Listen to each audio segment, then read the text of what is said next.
ଜୟଗୁରୁ ନିଗମ ଜୀବନୀ ଡାକ୍ତର ଆନି ବେସାନ୍ତଙ୍କ ସହ ଆଲୋଚନା। ନିଗମାନନ୍ଦ କଲିକତା ଆସି ପୂର୍ବେ ଯେଉଁଠି ଥିଲେ ସେଠାରେ ରହିବାକୁ ଠିକ୍ ମନେ କଲେ ନାହିଁ। କାରଣ ସେ ବର୍ତ୍ତମାନ ସନ୍ନ୍ୟାସୀ। ସନ୍ନ୍ୟାସୀଙ୍କର ପୂର୍ବ ପରିଚୟ ବାଞ୍ଛନୀୟ ନୁହେଁ। ତେଣୁ ସେ ଧର୍ମଶାଳାରେ ଅବସ୍ଥାନ କରିବାକୁ ଲାଗିଲେ। 2-4 ଦିନ ପରେ ସମ୍ବାଦପତ୍ରରେ ଦେଖିଲେ ଥିଓସୋଫିଷ୍ଟ ଆନି ବେସାନ୍ତ କୃଷ୍ଣନଗରରେ ପରଲୋକ ସମ୍ବନ୍ଧରେ ବକ୍ତୃତା ଦେଉଛନ୍ତି। କୌଣସି ନୂଆ କଥା ପ୍ରକାଶ କରିବେ କି ନାହିଁ ଏବଂ ବେଦାନ୍ତ ଦର୍ଶନଠାରୁ ତାଙ୍କ ତତ୍ତ୍ୱ କେତେ ପୃଥକ୍, ଲେଡ୍ବିଟର ସାହେବଙ୍କଠାରୁ ସେ ଅଧିକ କିଛି ଜାଣିଛନ୍ତି କି ନାହିଁ, ଏସବୁ ଜାଣିବା ପାଇଁ ନିଗମାନନ୍ଦଙ୍କର ବଡ଼ କୌତୂହଳ ଜାତ ହେଲା। ସେ ତାଙ୍କର ଲୋଟା କମ୍ବଳ ପ୍ରଭୃତି ନେଇ ଶିଆଲଦା ଷ୍ଟେସନରେ ପହଞ୍ଚିଲେ। ହାତରେ ପଇସା ନାହିଁ, ଅଥଚ ଟ୍ରେନରେ ଯିବାକୁ ଇଚ୍ଛା। ମାତ୍ର ବିନା ଟିକେଟରେ ଟ୍ରେନରେ ବସିବାକୁ ମନ ନ ହେବାରୁ ସେ ଇତସ୍ତତଃ ବୋଲିବାକୁ ଲାଗିଲେ। ବର୍ତ୍ତମାନ ସମୟ ପରି ସାଧୁ ସନ୍ନ୍ୟାସୀମାନଙ୍କର ଟ୍ରେନରେ ଯିବା ନିମିତ୍ତ ଯେତେବେଳେ ଏତେ କଡ଼ା ନିୟମ ନଥିଲା, କିନ୍ତୁ ଉପଯାଚକ ହୋଇ ପ୍ରାର୍ଥୀ ହେବାକୁ ହେବ, ଏହା ତାଙ୍କୁ ଭଲ ଲାଗିଲା ନାହିଁ। ଏହି ସମୟରେ କୃଷ୍ଣନଗର ଯାତ୍ରୀ ଜଣେ ଭଦ୍ରଲୋକ ଆପଣା ମନକୁ ପଚାରି ବୁଝିଲେ ଯେ ସ୍ୱାମୀଜୀ କୃଷ୍ଣନଗର ଯିବେ। ଭଦ୍ରଲୋକ ଗାର୍ଡକୁ କହି ଟ୍ରେନରେ ବସାଇ ଦେବାରୁ ନିଗମାନନ୍ଦ କୃଷ୍ଣନଗରରେ ଉପସ୍ଥିତ ହୋଇ ପରମେଶ୍ୱର ଲାହିଡ଼ି ନାମକ ଜଣେ ଓକିଲଙ୍କ ବସାରେ ରହିଲେ। ଯଥା ସମୟରେ ଉକ୍ତ ଓକିଲ ଓ ନିଗମାନନ୍ଦ ସଭାସ୍ଥଳରେ ଉପସ୍ଥିତ ହେଲେ। ସେଠାରେ ଯାଇ ଦେଖିଲେ ସଭାସ୍ଥଳ ଲୋକାରଣ୍ୟ। ବେସାନ୍ତଙ୍କ ଅଦ୍ଭୁତ ବକ୍ତୃତା ଶକ୍ତି ଓ ଶାସ୍ତ୍ରଗତ ବିଦ୍ୟାରେ ଅଗାଧ ପାଣ୍ଡିତ୍ୟ ଦେଖି ନିଗମାନନ୍ଦ ଚମତ୍କୃତ ହେଲେ। କିନ୍ତୁ ବେସାନ୍ତଙ୍କ ସାମ୍ପ୍ରଦାୟିକତା ମତ ହିନ୍ଦୁଶାସ୍ତ୍ରର ବହିର୍ଭୂତ ବୋଲି ତାଙ୍କର ଧାରଣା ହେବାକୁ ଲାଗିଲା।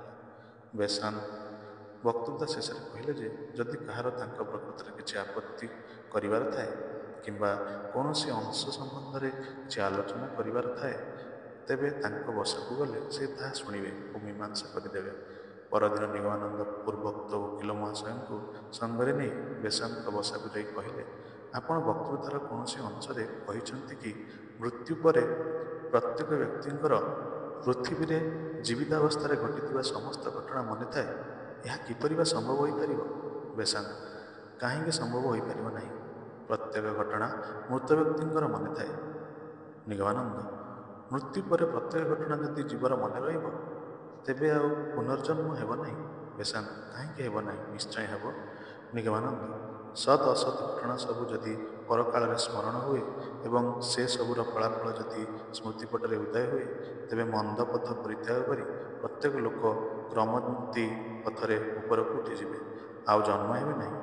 କୁକାର୍ଯ୍ୟରେ ଓ କୁଫଳରେ ସେମାନେ ଏତେ ବିରକ୍ତ ହୋଇପଡ଼ିବେ ଯେ ସେମାନେ ମନ୍ଦ ପଥ କୌଣସି ପ୍ରକାରେ ଗ୍ରହଣ କରିପାରିବେ ନାହିଁ। ସୁତରାଂ ସେମାନେ ସୁପଥ ବାଛି ନେଇ ଦେବଯାନରେ ଗତି କରିବେ। ବେସାନ୍ତ ରାଗି ଉଠି: ତେବେ ଆପଣ କ'ଣ କହିବାକୁ ଚାହାନ୍ତି? ନିଗମାନନ୍ଦ: ମୃତ ବ୍ୟକ୍ତିଙ୍କର କେବଳ ପ୍ରବଳ ଆସକ୍ତିର କଥା ସ୍ମରଣ ହୁଏ। ମନୁଷ୍ୟ ଯେଉଁ ବିଶିଷ୍ଟ ବସ୍ତୁ ପ୍ରତି ଆକୃଷ୍ଟ ଥାଏ, ସେହି ବସ୍ତୁର ଆକର୍ଷଣରେ ପ୍ରବୃତ୍ତି ପଥରେ ପୁନର୍ଜନ୍ମ ଗ୍ରହଣ କରେ। ଯେଉଁ ବ୍ୟକ୍ତି ସତ୍ ଅର୍ଥାତ୍ ଯେ ଭଗବତ୍ ଆରାଧନା କରନ୍ତି, ତାଙ୍କର ସେହି ଆରାଧନାରେ ପ୍ରବଳ ଆସକ୍ତି ଥାଏ। ସୁତରାଂ ସେ ସୁପଥରେ ଗମନ କରିବେ, ଆଉ ଫେରିବେ ନାହିଁ। ଆପଣଙ୍କର ଯୁକ୍ତି ଯେ ପ୍ରତ୍ୟେକ ଘଟଣା ସ୍ମରଣ ରହିବ, ଏହା ଭ୍ରମପୂର୍ଣ୍ଣ, ଅବୈଜ୍ଞାନିକ ଓ ଯୁକ୍ତିବିରୁଦ୍ଧ। ମନୁଷ୍ୟ ଜୀବିତ ଅବସ୍ଥାରେ ଅନେକ କଥା ଭୁଲି ଯାଉଛି। ମୃତ୍ୟୁ ଏକ ଭୀଷଣ ପରିବର୍ତ୍ତନ। ମୃତ୍ୟୁ ପରେ ଯେ ପ୍ରତ୍ୟେକ ଘଟଣା ଯେ ମନେ ରହିବ, ତାହା ଆପଣ କିପରି ଜାଣିଲେ? ବେସାନ୍ତଙ୍କ ମୁଖ ଲାଲ ହୋଇ ଆସିଲା। ସେ ରୁକ୍ଷ ସ୍ୱରରେ କହିଲେ, ମୋର ଜ୍ଞାନ ଦ୍ୱାରାରେ ଜାଣିଲି। ମୁଁ ମୋର ଜ୍ଞାନ ଦ୍ୱାରା ହିଁ ଜାଣିଲି। ବାଦାନୁବାଦରେ ବେସାନ୍ତ କେବଳ ଚିତ୍କାର କରିବାକୁ ଲାଗିଲେ। ଏହା ଦେଖି ପରମେଶ୍ୱର ବାବୁ କହିଲେ, ମହାଶୟ, ଆପଣ ଯାହାଙ୍କ ସହିତ ତର୍କ କରୁଛନ୍ତି, ସେ ଆପଣଙ୍କ ଚକ୍ଷୁରେ ବାଳକ ହେଲେ ମଧ୍ୟ ବୈଦାନ୍ତିକ ସନ୍ନ୍ୟାସୀ ଏବଂ କିଛିଦିନ ଲେଡ୍ବିଟରଙ୍କ ନିକଟରେ ଏହି ପରଲୋକ ତତ୍ତ୍ୱ ଅନୁସନ୍ଧାନ କରି ଆସିଛନ୍ତି। ଏହାଙ୍କ କଥା ଶୁଣି ଆପଣଙ୍କର ଯୁକ୍ତି ଥିଲେ କୁହନ୍ତୁ। ବେସାନ୍ତ ଟିକିଏ ପ୍ରକୃତିସ୍ଥ ହୋଇ ଈଷତ୍ ହାସ୍ୟ କରି କହିଲେ, ବେଶ୍, କୁହନ୍ତୁ। ନିଗମାନନ୍ଦ: ଜ୍ଞାନ କହିଲେ ନାନା ପ୍ରକାର ଜ୍ଞାନ ବୁଝାଏ। କାହାଠାରୁ ଶୁଣି ଜ୍ଞାନ ଲାଭ ହୁଏ, ପୁସ୍ତକ ପାଠ କରି ଜ୍ଞାନ ଲାଭ ହୁଏ କିମ୍ବା ନିଜେ ସାଧନ କରି ଜ୍ଞାନ ଲାଭ ହୁଏ। ଏହି 3 ପ୍ରକାର ଜ୍ଞାନ ଭିତରୁ ଆପଣ କି ଭାବରେ ପରଲୋକ ସମ୍ବନ୍ଧୀୟ ଜ୍ଞାନ ଲାଭ କରିଛନ୍ତି? ବେସାନ୍ତ: ଆମ ସମତିର ଶୀର୍ଷ ଦେଶରେ ଯେଉଁମାନେ ଅଛନ୍ତି, ସେମାନଙ୍କୁ ମାଷ୍ଟର କୁହାଯାଏ। ସେମାନେ ତ୍ରିକାଳଜ୍ଞ ମହାପୁରୁଷ। ହିମାଳୟର ନିଭୃତ କନ୍ଦରରେ ରହି ସେମାନେ ଲୋକହିତକର ଚିନ୍ତା କରୁଛନ୍ତି। ସେମାନଙ୍କ ଇଙ୍ଗିତରେ ଆମର ଏହି ପ୍ରତିଷ୍ଠାନ ଚଳୁଛି। ଆମ ଭିତରେ ଯେଉଁମାନେ ଶୁଦ୍ଧାତ୍ମା, ସେମାନେ ମଝିରେ ମଝିରେ ମାଷ୍ଟରମାନଙ୍କ ସହିତ ସାକ୍ଷାତ ପାଆନ୍ତି ଓ ତାଙ୍କଠାରୁ ସବୁ ଶୁଣନ୍ତି। ଆମର ଜ୍ଞାନ ସେମାନଙ୍କଠାରୁ ଶ୍ରୁତ। କଲିକତା ତ୍ୟାଗ। ବେଶାନ୍ତ ସହିତ ଆଲୋଚନା ପରେ ନିଗମାନନ୍ଦ ତାଙ୍କ ନିକଟରୁ ବିଦାୟ ନେଇ କଲିକତା ଚାଲି ଆସିଲେ। କିନ୍ତୁ କେଉଁଠାରେ ଯୋଗୀଗୁରୁଙ୍କର ସନ୍ଧାନ ପାଇଲେ ନାହିଁ। ଭାବିଲେ, ଭୈରବୀଙ୍କ କଥା କ'ଣ ତାହା ହେଲେ ମିଥ୍ୟା ହେଲା? ନା, ତାହା ତ ହୋଇନପାରେ। ଏହି ସମୟରେ କାମାକ୍ଷାରେ ଅମ୍ବୁବାଚୀ ପର୍ବ ଆସନ୍ନ। ନିଗମାନନ୍ଦ କାମାକ୍ଷା ଗମନକାରୀ କେତେଜଣ ସାଧୁଙ୍କ ସହିତ କାମାକ୍ଷା ଯିବା ବୋଲି ଭାବିଲେ। ପୁଣି ଯିବେ କି ନ ଯିବେ ଭାବି ଭାବି ବହୁ ବଜାର ଠାରୁ ମେଡ଼ିକାଲ କଲେଜ ଆଡ଼କୁ ଯାଉଛନ୍ତି। କଲେଜ ନିକଟସ୍ଥ ଶିବ ମନ୍ଦିର ପାହାଚ ଉପରେ ଜଣେ ଭୈରବୀଙ୍କୁ ଦେଖିବାକୁ ପାଇଲେ। ତାହାଙ୍କର ଆଖିରେ ସ୍ୱାମୀଜୀଙ୍କ ଆଖି ପଡ଼ିବା ମାତ୍ରେ ଭୈରବୀ ସ୍ୱାମୀଜୀଙ୍କୁ ସମ୍ମୋହିତ କରିବାକୁ ଲାଗିଲେ। ନିଗମାନନ୍ଦ ଭୈରବୀଙ୍କ ସମ୍ବନ୍ଧରେ ଚିନ୍ତା କରି କିଛି ଦୂର ଯାଇ ପୁନର୍ବାର ଶିବ ମନ୍ଦିର ସମ୍ମୁଖ ଦେଇ 4 ଥର ଯାତାୟାତ କରିବାକୁ ଲାଗିଲେ ଏବଂ ଭୈରବୀଙ୍କ ଆଡ଼କୁ ଚାହିଁ ରହିଲେ। ଭୈରବୀ ଦାନ୍ତ ଚିପି ହସୁଥାନ୍ତି। ସେତେବେଳେ ହଠାତ୍ ନିଗମାନନ୍ଦଙ୍କର ମନେ ହେଲା, ଏ କ'ଣ? ମୁଁ କ'ଣ ସମ୍ମୋହିତ ହୋଇଯାଇଛି? ମୁଁ ଯାତାୟାତ କରୁଛି କାହିଁକି? ସେ କିଛି କ୍ଷଣ ଚକ୍ଷୁ ମୁଦ୍ରିତ କରି ଭାବି ସ୍ଥିର କଲେ ଯେ ସେ ସର୍ବଦା ଆତ୍ମଭାବସ୍ଥ ନ ଥିବାରୁ ଓ ଅନ୍ୟମନସ୍କ ଥିବାରୁ ଏହି ସୁଯୋଗରେ ଭୈରବୀ ତାଙ୍କୁ ସମ୍ମୋହିତ କରିପାରିଛି। କାଳ ବିଳମ୍ବ ନ କରି ସେ ସ୍ଥାନ ତ୍ୟାଗ କରି ଧର୍ମଶାଳାରେ ଉପସ୍ଥିତ ହୋଇ ନିଗମାନନ୍ଦ ସ୍ଥିର କଲେ ଯେ ଆତ୍ମଦର୍ଶନ ପର୍ଯ୍ୟନ୍ତ, ଅର୍ଥାତ୍ ସାଧକ ଅବସ୍ଥାରେ ଦାରୁମୟୀ ସ୍ତ୍ରୀ ମୂର୍ତ୍ତି ମଧ୍ୟ ସେ ଆଉ ଦେଖିବେ ନାହିଁ। ସାଧିକାମାନଙ୍କ ପକ୍ଷରେ ମଧ୍ୟ ତଦ୍ରୂପ। ସାଧକମାନଙ୍କର ଲୋକାଳୟରେ, ବିଶେଷତଃ କଲିକତା ପରି ଜନାକୀର୍ଣ୍ଣ ସ୍ଥାନରେ ରହିବା ଠିକ୍ ନୁହେଁ। ଏହା ଭାବି କାମାକ୍ଷା ଯାତ୍ରୀ କତିପୟ ସାଧୁଙ୍କ ସହିତ ସେ କାମାକ୍ଷା ଯାତ୍ରା କଲେ। କାମାକ୍ଷା ଗମନ। କାମାକ୍ଷା ଆସି ନିଗମାନନ୍ଦ ସେଠାରେ ଅସମ୍ଭବ ପ୍ରକାର ସାଧୁ ସମାଗମ ଦେଖିଲେ। ଏଠାରେ ଶକ୍ତି ସାଧକମାନେ ମାରଣ, ଉଚ୍ଚାଟନ, ଯୋଗିନୀ, ଭୂତ, ପ୍ରେତାଦି ସକାମ ସାଧନା କଲେ ସିଦ୍ଧିଲାଭ କରନ୍ତି ବୋଲି ପ୍ରବାଦ ଅଛି। ଏଠାରେ ଦେବୀଙ୍କର ଯୋନି ପତିତ ହୋଇଥିଲା। ପ୍ରତିବର୍ଷ ଅମ୍ବୁବାଚୀ ସମୟରେ ପୀଠରୁ ଅଜସ୍ର ରକ୍ତସ୍ରାବ ହୋଇଥାଏ ବୋଲି ଲୋକେ କୁହନ୍ତି।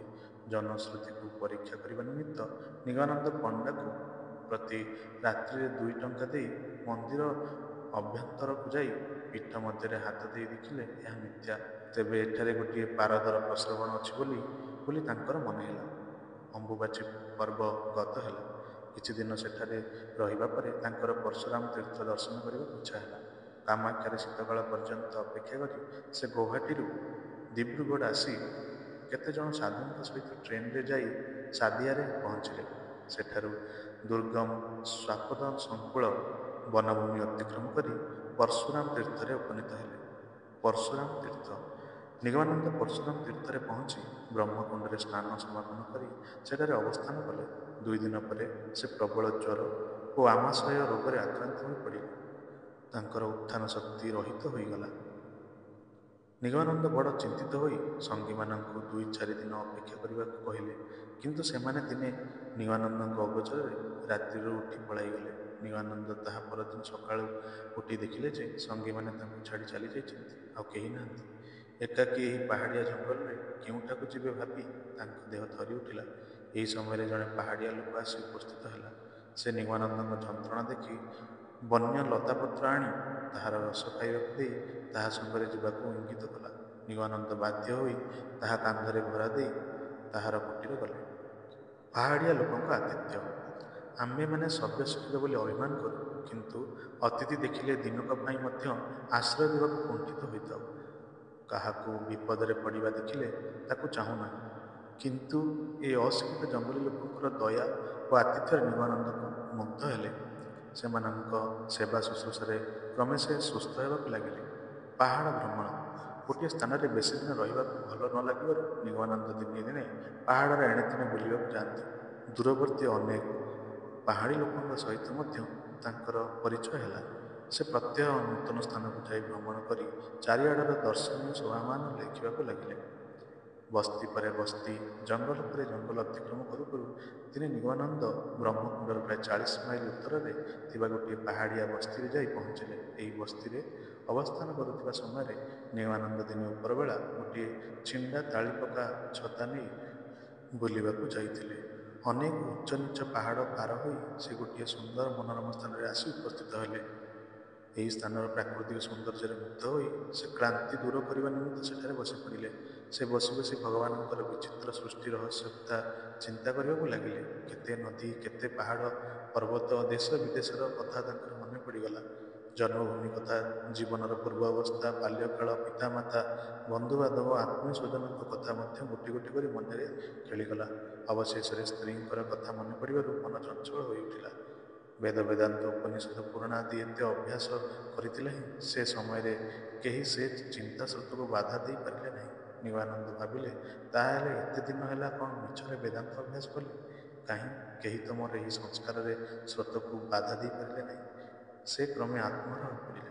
ଭୀଷଣ ଅରଣ୍ୟରେ ପଥଭ୍ରାନ୍ତି ଓ ବୃକ୍ଷ କୁଟୀରରେ ରାତ୍ରି ଯାପନ। କେତେ ସମୟ ପରେ ଜ୍ଞାନ ଲାଭ ହେବାରୁ ନିଗମାନନ୍ଦ ଦେଖିଲେ ଯେ ସନ୍ଧ୍ୟା ଉତ୍ତୀର୍ଣ୍ଣ ହୋଇଅଛି। ପାହାଡ଼ିଆ ବସ୍ତିକୁ ଫେରିବେ ବୋଲି ସେ ଶୀଘ୍ର ଶୀଘ୍ର ଚାଲିବାକୁ ଲାଗିଲେ। ଅନ୍ଧକାରରେ କିଛି ଦୂର ଯାଇ ଦେଖିଲେ ଯେ ସେ ଯେଉଁ ଆଡ଼କୁ ଯାଉଛନ୍ତି ସେଆଡ଼େ ଭୀଷଣ ଅରଣ୍ୟ। ଏଣେ ତେଣେ ବୁଲି ନିରସ୍ତ ହୋଇ ଭାବିଲେ, ସମ୍ଭବତଃ ଆଜି ବାଘଭାଲୁଙ୍କ କବଳରେ ପ୍ରାଣ ଯିବ। ଗଛରେ ଚଢ଼ିଲେ ବ୍ୟାଘ୍ରଭାଲୁଙ୍କ ହାତରୁ ବା ରକ୍ଷା ମିଳିପାରନ୍ତା, କିନ୍ତୁ ତାଙ୍କର ଯେ ଗଛ ଚଢ଼ା ଅଭ୍ୟାସ ଆଦୌ ନାହିଁ। ନିକଟରେ ଗୋଟିଏ ବଡ଼ ଗଛର ଡାଳ ତଳକୁ ଝୁଲି ପଡ଼ିଥିବାର ଦେଖି ସେ ତାହା ଧରି ଉଠିବାକୁ ଚେଷ୍ଟା କଲେ। ବହୁ କଷ୍ଟରେ ଗଛରେ ଚଢ଼ି ଦେଖିଲେ ଗଛର ନିମ୍ନ ଦେଶରେ ଗୋଟିଏ ପ୍ରକାଣ୍ଡ ଗହ୍ୱର। ଜଣେ ମନୁଷ୍ୟ ଖୁବ୍ ସ୍ୱଚ୍ଛନ୍ଦରେ ସେଥିରେ ବସିପାରିବ। ଅନ୍ଧକାର ହେତୁ କିଛି ଦିଶୁନଥିଲା। ନିଗମାନନ୍ଦ ଛାତରେ ଆଘାତ କରି ତନ୍ମଧ୍ୟରେ କିଛି ନ ଥିବାର ଜାଣିଲେ, କିନ୍ତୁ ପରେ ଭୟ ହେଲା କାଳେ କୌଣସି ଜନ୍ତୁ ଆହାର ଅନ୍ୱେଷଣ ପରେ ଏଠାକୁ ଫେରିଆସିବ। ଶେଷରେ ସେ ବହୁତ ଭାବି ଭାବି ନିରୁପାୟ ହୋଇ ଛତାଟିକୁ ଗହ୍ୱର ମୁଖରେ ଦେଇ ତାହା ଭିତରେ କଷ୍ଟରେ ବସି ରହିଲେ। ରାତି ଶେଷକୁ ଟିକିଏ ନିଦ ହେଲା। ଯୋଗୀଗୁରୁ ଦର୍ଶନ। କିଛି ସମୟ ପରେ ନିଗମାନନ୍ଦ ହଠାତ୍ ନିଦ ଭାଙ୍ଗିଯିବାରୁ ସେ ଦେଖିଲେ ଯେ ବଣର ଚାରିଆଡ଼ ଆଲୋକମୟ ହୋଇଯାଇଛି। ଘଟଣା କ'ଣ ତାହା ଜାଣିବାକୁ ସେ ବୃକ୍ଷ କୋଟର ମଧ୍ୟରୁ ବାହାରି ପଡ଼ିଲେ। ସମ୍ମୁଖରେ ଦେଖିଲେ ଗଛ ମୂଳରେ ଶୁଷ୍କ ପତ୍ର ଦ୍ୱାରା ଅଗ୍ନି ପ୍ରଜ୍ୱଳିତ କରି ଜଣେ ମନୁଷ୍ୟ ବସିଛନ୍ତି। ବିଜନ ବନରେ ମନୁଷ୍ୟ ଦେଖି ନିଗମାନନ୍ଦ ନାନା ଚିନ୍ତା କରିବାକୁ ଲାଗିଲେ। ଭାବିଲେ, ହଠାତ୍ ଏଠାକୁ ମନୁଷ୍ୟ ଆସିଲେ କିପରି? ଏ କ'ଣ ମୋ ପରି ପଥ ଭୁଲି ବିପଥରେ ଘୁରୁଛନ୍ତି, ନା କୌଣସି ଭୂତପ୍ରେତ? ଭୟରେ ତାଙ୍କ ଦେହ ଥରିବାକୁ ଲାଗିଲା। ବିସ୍ମୟର ଅବଧି ରହିଲା ନାହିଁ। ସାହସ କରି ଗଛରୁ ତଳକୁ ଆସି ସେ ଏହି ମନୁଷ୍ୟ ମୂର୍ତ୍ତିଙ୍କ ନିକଟରେ ଦଣ୍ଡାୟମାନ ହେଲେ। ଗଛରୁ ଓହ୍ଲାଇବା ବେଳେ ଶବ୍ଦ ହେଲେ ମଧ୍ୟ ସେହି ବ୍ୟକ୍ତି ଟିକିଏ ହେଲେ ଚାହିଁଲେ ନାହିଁ। ନିଗମାନନ୍ଦ ନିକଟକୁ ଯାଇ ଦେଖିଲେ ଜଣେ କୌପୁନୀ ପରିହିତ ସାଧୁ ନିକଟରେ ଗଞ୍ଜେଇ ଚିଲମ। ଏଠାରେ ସାହସ କରି ସେ ସାଧୁଙ୍କୁ କିଛି ପଚାରିଲେ ନାହିଁ। ଭୀତତ୍ରସ୍ତ ଭାବରେ ନିକଟକୁ ଯାଇ ବସିଲେ ମଧ୍ୟ ସାଧୁ ତାଙ୍କୁ ଚାହିଁଲେ ନାହିଁ। ପରେ ଚିଲମ ଲଗାଇ ସାଧୁ ନିଜେ ଥରେ ଟାଣି ନିଗମାନନ୍ଦଙ୍କ ଆଡ଼କୁ ତାହା ବଢ଼ାଇ ଦେଲେ। ଗଞ୍ଜେଇ ଟଣା ଶେଷ ହେଲା ମାତ୍ରକେ ଧୂନି ଲିଭାଇ ଦେଇ ଚିମୁଟା ହାତରେ ଧରି ନିଗମାନନ୍ଦଙ୍କୁ ତାଙ୍କର ଅନୁସରଣ କରିବାକୁ ନିର୍ଦ୍ଦେଶ ଦେଇ ସାଧୁ ଚାଲିବାକୁ ଲାଗିଲେ। ସେ ଏତେ ଶୀଘ୍ର ଚାଲିଲେ ଯେ ନିଗମାନନ୍ଦ ତାଙ୍କ ପଛରେ ଦୌଡ଼ି ମଧ୍ୟ ପାରିଲେ ନାହିଁ। ନିଗମାନନ୍ଦ ଯାଉ ଯାଉ ବଙ୍କିମଚନ୍ଦ୍ରଙ୍କର କପାଳ କୁଣ୍ଡଳା ଗଳ୍ପ ମନେ ପଡ଼ିଲା। କପାଳିକ ଯେପରି ପଥହରା ନନ୍ଦକୁମାରଙ୍କୁ ହତ୍ୟା କରିବ ବୋଲି ନେଇଯାଉଥିଲା, ତାଙ୍କୁ ସେହିପରି ହତ୍ୟା କରିବାକୁ ସାଧୁ ନେଉଛନ୍ତି ନା କ'ଣ? ସେ ତ ନନ୍ଦକୁମାର ପରି ପଥହରା ପଥିକ ଓ ସାଧୁଙ୍କ ଚେହେରା ତ ସେହିପରି କାପାଳିକ ପରି। ଏହା ଭାବି ସେ ସାଧୁଙ୍କ ପଛରେ ନ ଯାଇ ରହିଗଲେ, କିନ୍ତୁ ସାଧୁ ପଛକୁ ଫେରି ଚାହିଁଲେ ନାହିଁ। ତହୁ ନିଗମାନନ୍ଦ ଭାବିଲେ, ନା, ଏ କାପାଳିକ ନୁହନ୍ତି। କାପାଳିକ ହୋଇଥିଲେ ତ ଫେରି ଚାହିଁଥାନ୍ତେ। ଏହା ଭାବି ନିଗମାନନ୍ଦ ବହୁ କଷ୍ଟ ସହ୍ୟ କରି ଦୌଡ଼ି ଦୌଡ଼ି ଯାଇ ତାଙ୍କ ପାଖରେ ପହଞ୍ଚିଲେ। ସାଧୁ ଓ ନିଗମାନନ୍ଦ ପୂର୍ବପରି ଚାଲି ଚାଲି ଶେଷରେ ଗୋଟିଏ ମୁଣ୍ଡିଆ ନିକଟରେ ଉପସ୍ଥିତ ହେଲେ। ସ୍ଥାନଟି ବେଶ୍ ପରିଷ୍କାର। ନିକଟରେ ଗୋଟିଏ ଛୋଟ ଝରଣା। ଏହିଠାରେ ସେହି ସାଧୁ ନିଗମାନନ୍ଦଙ୍କ ଆଡ଼କୁ ଫେରି ଚାହିଁଲେ। ବିଶାଳ ମୂର୍ତ୍ତି, ଉଜ୍ଜ୍ୱଳ ଗୌରବର୍ଣ୍ଣ, ପ୍ରଶାନ୍ତ ବକ୍ଷସ୍ଥଳ, ପ୍ରଶସ୍ତ ଲଲାଟ, ଘନ କୃଷ୍ଣ ଦୀର୍ଘ କୁଞ୍ଚିତ କେଶ, ଆକର୍ଣ୍ଣ ବିସ୍ତୃତ ନୟନ ଯୁଗଳ, ଜ୍ୟୋତିର୍ମୟ ମୁଖମଣ୍ଡଳ। ଏପରି ସୁନ୍ଦର ମୂର୍ତ୍ତି ଦେଖି ନିଗମାନନ୍ଦ ବିସ୍ମୟ ଓ ଆନନ୍ଦରେ ଅଧୀର ହୋଇ ତାଙ୍କ ଚରଣତଳେ ପ୍ରଣାମ କଲେ। ସାଧୁ ସ୍ନେହରେ ନିଗମାନନ୍ଦଙ୍କ ହାତ ଧରି ଉଠାଇ କହିଲେ, ବତ୍ସ, ହଠାତ୍ ରାତ୍ରିରେ ବନ ମଧ୍ୟରେ ମୋତେ ଦେଖିଲ। ମୁଁ ତୁମକୁ କିଛି ନ କହି ମୋର ପଶ୍ଚାତ୍ ଧାବନ କରିବାକୁ ଇଙ୍ଗିତ କଲି। ଏଥିରେ ବୋଧହୁଏ ତୁମେ ବିସ୍ମିତ ଓ ଆଶ୍ଚର୍ଯ୍ୟାନ୍ୱିତ ହୋଇଯାଇଛ, ଭୟ ମଧ୍ୟ କରୁଛ। ମୁଁ କିନ୍ତୁ ତୁମକୁ ଦେଖି ଆଶ୍ଚର୍ଯ୍ୟାନ୍ୱିତ ହୋଇନାହିଁ, କାରଣ ଏଥିପୂର୍ବରୁ ତୁମେ କିଏ, କାହିଁକି ବୁଲୁଛ, ତୁମର ଅଭାବ କ'ଣ, କାହିଁକି ବା ଗଛ କୋରଡ଼ରେ ଥିଲ, ସେସବୁ ମୁଁ ଅବଗତ ହୋଇ ତୁମକୁ ଆଣିବା ପାଇଁ ସେଠାକୁ ଯାଇଥିଲି। ମୋ ଦ୍ୱାରା ତୁମର ବାସନା ସିଦ୍ଧ ହେବ। ଏହା କହି ସାଧୁ ନିଗମାନନ୍ଦଙ୍କର ଏ ଜନ୍ମର ପୂର୍ବଜନ୍ମ ଓ ଭବିଷ୍ୟତର ଅନେକ ଗୁପ୍ତ କଥା ବ୍ୟକ୍ତ କଲେ।